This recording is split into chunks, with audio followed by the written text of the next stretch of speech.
नमस्कार, जय जगन्नाथ। सर्वप्रथमे समस्त दर्शक बंधु मानक स्वागत जनाई मु गौरीशंकर आरंभ करुछि आजिर विषयटीर शीर्षक हारी जाउथिबा मनुष्य।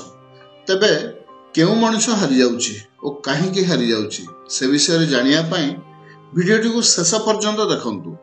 अनेक समय रे एमिति किछि मनुष्य को देखिले मनरे स्वतः समवेदना जागृत हुए, जो माने कि काहारि ना काहाठारु हारी जाइथांती, हुए तो समय ठारू किंबा परिस्थिति ठारू। एही हारिबा भितरे भी सेमाने देखिथांती आगकू बढ़िबार राहा।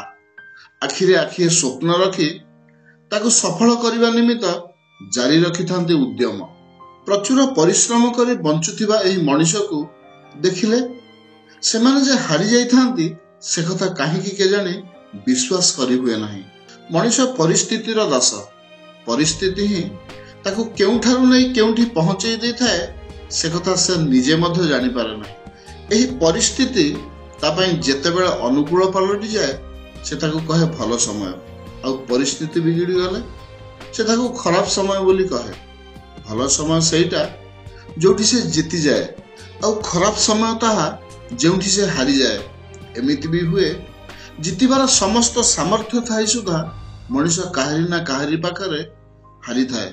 मनुष्य निजर इच्छा मते केबे केबे हारी जाए, ताहा पुणी निजर आत्मसम्मान पाई, निजर सम्मान बजाय रखिबाकू जाई ओ दुनियार जावतीय निंदा अपवाद रक्षा पाइबा पाई केबे केबे से हारिबार अभिनय करे, किंतु वास्तव रे से हारि न थाए। केवल संपर्क बजाय रखिबाकू जाई हारिबार बहाना करुथाए। एपरि मनुष्य पाखरे सच्चरित्र भाव परिदृश्य होइथाए, कारण से बुझी थाए जे संपर्क भांगिबा सहज किंतु गढ़िबा सहज नुहे। सुतराम संपर्कर आयुष को अक्षुण्ण रखिबाकू से हारी थाए निज इच्छा रे। परिवार बोझ मुंडे नयात होई पड़िथिबा मनुष्य केबे पुणी परिवार सदस्यंक पाखरे हारी जाए, केबे साई पड़िशांक पाखरे तो पुणी केबे बंधु परिजनक पाखरे मुंड नुआइबाकू हुए।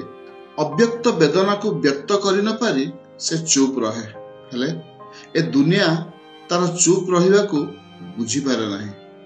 एहा तार असहाय ओ दुर्बलता बोली भाबी निए। शेषरे ताकू हारी जाइथिबा मनुष्यर आख्या दिया जाए। हारी जाइथिबा मनुष्यटी किंतु थाए नीरव।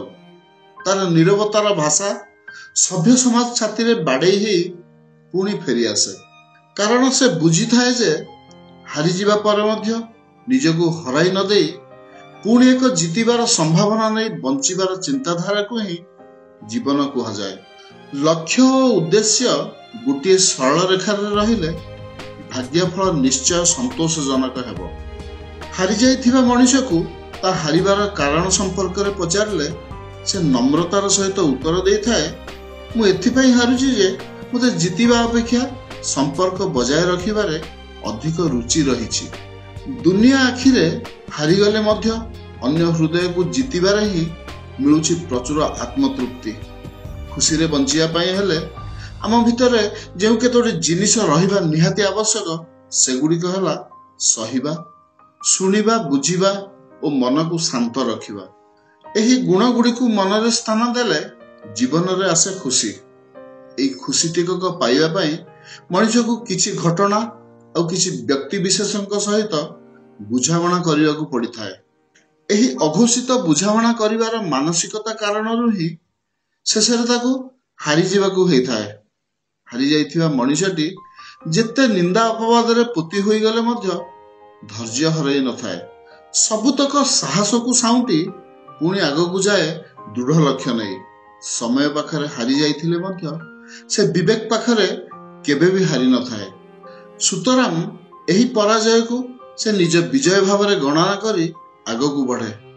भांगी पड़े ना कि थकी जाए ना निज कर्तव्य पाखरे। एहाकू ध्येय करी से अनवरत धाई चली थाए ता लक्ष्य पथरे। तथापि ए दुनिया ताकू तात्सल्य करी आख्या दिए हारी जाउथिबा मनुष्य।